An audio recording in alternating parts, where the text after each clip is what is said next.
Police commissioner नाहीत, ते केवळ देवेंद्र फडणवीस यांचे नोकर आहेत. त्यांनी म्हटलं तेवढंच करणार, त्याच्या पलीकडे आणखी काही करणार नाही. 11 तारखेला या बाबाला पळून लावलं, त्याची 13 तारखेपर्यंत हे असताना सुद्धा, रामकथा असताना सुद्धा ठीक आहे, सरकारने एक मार्ग काढला, फेस सेव्हिंगचा मार्ग काढला. ते निघून गेल्यानंतर FIR दाखल करतील, पण यांनी FIR दाखल शेवटपर्यंत केला नाही. उलट या धीरेंद्र कृष्ण महाराजांना संपूर्ण महाराष्ट्रभर हिंडवलं. केंद्रीय मंत्र्यांनी त्यांचा कार्यक्रम औरंगाबादला आयोजित केला, ठाण्याला आयोजित केला, मुंबईला त्यांच्याच BJPच्या आमदारांनी कार्यक्रम आयोजित केला आणि धीरेंद्र कृष्ण महाराजांना ते महाराष्ट्रभर हिंडे आहेत आणि लोकांच्या अंधश्रद्धा वाढवण्याचं काम केलेलं आहे. या धीरेंद्र कृष्ण महाराजांना अखिल भारतीय अंधश्रद्धा निर्मूलन समितीनं 30 लाख रुपयांचं पारितोषिक देण्याचं आव्हान टाकलं होतं. ते आपल्या दिव्य दरबारामध्ये दावा करतात की त्यांच्या समोर आलेल्या भक्ताचं नाव, त्याच्या वडिलांचं नाव, त्याचं आडनाव, त्याचं वय आणि त्याचा टेलिफोन नंबर त्यांना आपोआप कळतो. आम्ही म्हटलं ठीक आहे, नागपूरच्या पत्रकारांसमोर तुम्ही करून दाखवा. आम्ही तुमच्या पुढ्यामध्ये 10 माणसं सादर करू, त्यांचं नाव, आडनाव, वडिलांचं नाव, वय, टेलिफोन नंबर सांगा. ही प्रक्रिया 2दा पार पाडली जाईल. दोन्हीदा जर तुम्ही 90% करेक्ट सांगू शकला तर अखिल भारतीय अंधश्रद्धा निर्मूलन समितीचं 30 लाखाचं पारितोषिक तुम्हाला दिलं जाईल. त्यांचा दावा होता त्यांच्याजवळ दिव्य शक्ती आहे, ते आपल्या भक्तांच्या घरामध्ये जाऊन कुठे काय ठेवलंय ते पाहू शकतात आणि म्हणून त्यांना दिव्य शक्तीचे आव्हान यासोबत जोडून दिलं होतं. आम्ही शेजारच्या रूम मध्ये, पत्रकार भवनाच्या शेजारच्या रूम मध्ये 10 वस्तू ठेवू, तुम्ही तिथे जायचं, दिव्य शक्तीनं पाहून येऊन आम्हाला सांगायचं. 90% करेक्ट सांगितलं तर तुम्हाला 30 लाख रुपयाचं पारितोषिक मिळेल.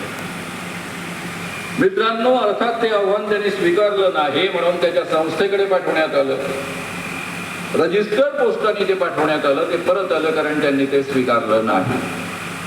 आता ते नागपुरात आल्यानंतर मी 23 तारखेला पत्रपरिषद घेतली आणि पत्रपरिषद घेऊन हे आव्हान पुन्हा रिपीट केलं. फक्त त्यामध्ये एकच बदल झालेला आहे. 2023 साली हे आव्हान 30 लाखांचं होतं, ते आता 80 लाखांचं झालेलं आहे. कारण दरम्यानच्या काळामध्ये माझ्या एका विद्यार्थिनीनं 50 लाखाची देणगी दिली, ती मी इकडे वळती केली आणि त्यामुळे बक्षिसाची रक्कम 80 लाख रुपये झाली आहे. आता मित्रांनो, हे 80 लाख रुपयाचं आव्हान त्यांच्याकरता पुन्हा रिपीट केलं आणि जर तुम्ही हे आव्हान स्वीकारलं नाही आणि तुमच्यामध्ये दैवी शक्ती आहे, तुमच्यामध्ये अतींद्रिय शक्ती आहे, तुमच्यामध्ये दिव्य शक्ती आहे, कुठून जाऊन तुम्ही काही पाहून येऊ शकता, लोकांचे चेहरे, नाक, डोळे पाहूनच फक्त तुम्ही त्यांचं नाव, वडिलांचं नाव, आडनाव आणि त्यांचं वय ओळखू शकता, हे सगळं सिद्ध करा. जर तुम्ही हे सिद्ध केलं नाही, या आव्हानापासून पळ काढला तर तुम्ही भोंदू आहात, बदमाश आहात, लोकांना फसवणारे आहात असं आम्ही मानू, असं मी जाहीररित्या बोललो आहे आणि एवढंही बोललो आहे, या प्रेस कॉन्फरन्स मध्ये मी रिपीट केलं. जर 2 वेळा तुम्ही करेक्टली 90% सांगू शकला तर मी माझी अंधश्रद्धा निर्मूलन चळवळ बंद करेल, तुमच्या पायावर डोकं ठेवेल आणि तुमचा भक्त बनेल. अन्यथा तुम्ही बदमाश आहात आणि भोंदू आहात, हे यातनं सिद्ध होत आहे. ते धीरेंद्र कृष्ण महाराजांविषयी मी आता विस्ताराने तुमच्या पुढ्यामध्ये थोडी मांडणी केली. आता मित्रांनो, आपण अशोक खरात याकडे येऊया. अशोक खरातवर ऍक्शन झाली ही अतिशय चांगली गोष्ट आहे. त्यामुळे संपूर्ण महाराष्ट्रामध्ये जनजागृती निर्माण झाली. त्याचा परिणाम असा झाला की ठिकठिकाणचे कार्यकर्ते, ठिकठिकाणचे पुरोगामी चळवळीतले लोक आणि जे स्वतः पीडित झालेले असे लोक तक्रार करायला लागले आणि गेली अनेक वर्ष मुळीच काही न करणारं जे सरकार होतं, सरकारमधलं पोलीस खातं होतं, ते धडाधड FIR दाखल व्हायला लागले. त्यामुळे या 1.5 महिन्यामध्ये अत्यंत महत्वाच्या केसेसमध्ये आणखी 8-10 FIR दाखल झालेले आहेत. त्यामुळे पोलिसांचं पुन्हा एकदा अभिनंदन की आता तुम्ही खऱ्या अर्थानं कायदा वापरायला लागला आहात त्याबद्दल. मित्रांनो, याला जे खरात नाव आपण ऐकलं त्याला कॅप्टन अशोक खरात असं म्हणतात. त्याच्याबद्दलची माहिती काय प्रसिद्ध झाली होती की त्यांनी BSc पास केलेला आहे, त्यानंतर मर्चंट नेव्ही मध्ये गेला आणि मर्चंट नेव्ही मध्ये तो कॅप्टन बनला.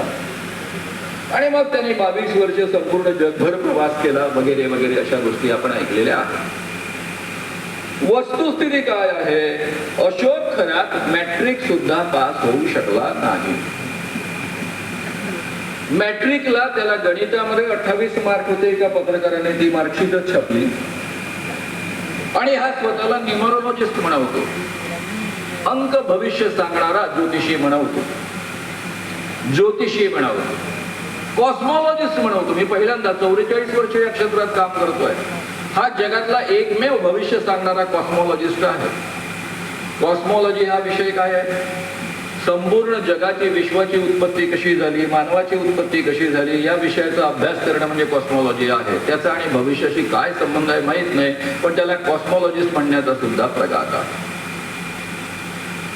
आता मित्रांनो, हा 10वी न पास झालेला याचा त्याच्या गावकऱ्यांमध्ये काय परिचय आहे?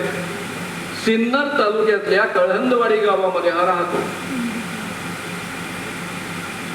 तो मॅट्रिक नापास होईपर्यंत गावामध्ये अतिशय प्रसिद्ध होता कोंबडी चोर म्हणून.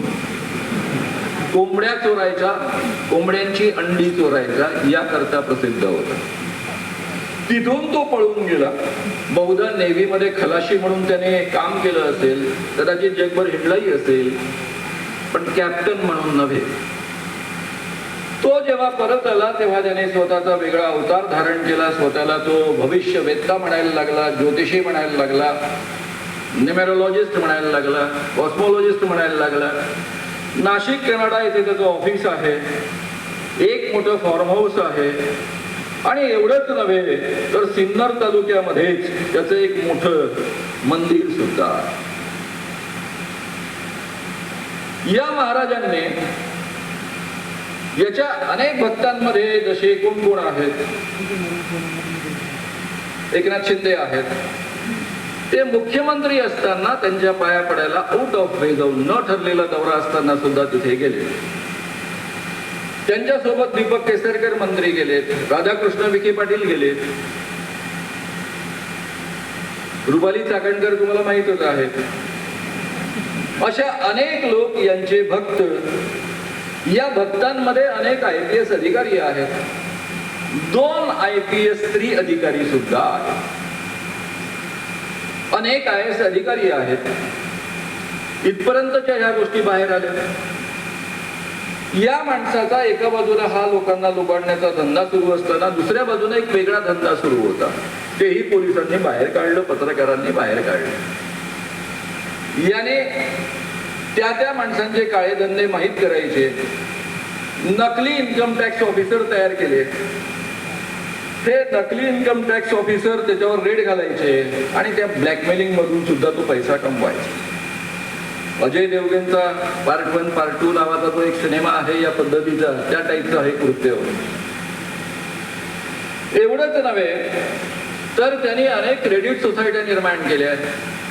अनेक राजकीय लोकांचे पैसे हाताळण्याचा महत्वाचा उद्योग हा करतो. या क्रेडिट सोसायट्यांमध्ये 131 बनावट खाती आहेत असं पोलिसांचं म्हणणं आहे आणि 1,500 कोटीपेक्षा अधिक संपत्ती त्यांनी गोळा केली आहे असं म्हणणं आहे. आता त्याचा जो मुख्य भाग आहे पैसे कमावण्याचा आणि शोषणाचा, त्यामध्ये 2 प्रकार आहेत. एक प्रकार आहे पुरुषांना लुबाडण्याचा. त्याकरता तो त्यांना पूजा करायला सांगतो. तुम्हाला जर तुमचं लग्न व्हायचं असेल, आयुष्यामध्ये भरभराट व्हायची असेल, व्यवसायामध्ये यश प्राप्त करायचं असेल तर अवतार पूजा करायची. आणि या अवतार पूजेच्या निमित्तानं तो लाखो रुपयांनी या लोकांना गंडवतो. त्या संबंधी 2,63,000 रुपयांची लुबाडणूक केली या पद्धतीची एक तक्रार दाखल झालेली आहे. दुसरी त्याची अत्यंत महत्वाची पूजा जी वर्षातनं एकदाच होते आणि ती वर्षातनं त्याला एकदाच करण्याचा अधिकार आहे तसा आभास निर्माण करतो. त्याकरता 3 ते 5 कोटी लागतात. त्याचं जे सिन्नर तालुक्यातलं ईशान्येश्वर मंदिर आहे त्या मंदिरच्या परिसरामध्ये तो रात्री घेऊन जातो. डोळ्यांवर पट्टी बांधतो. ज्याला ती पूजा करायची आहे त्याच्या मंत्रतंत्र इत्यादी उपचार करतो. त्याला दिसत नाही समोर काहीतरी चालू आहे एवढं कळतं. आणि मग त्या अंधारामध्ये त्या ठिकाणी आकाशातनं प्रत्यक्ष साप प्रगटतो आणि मग हा डोळ्यांवरनं पट्टी काढतो. तो साप पाहतो. 10-15 मिनिटं जरा दूर अंधुकसा त्याला साप दिसतो आणि त्या सापाच्या दर्शनानं त्याला पुढे आयुष्यामध्ये पैशांची संपत्तीची भरभराट होणार आहे अशी ती माणसं मानतात.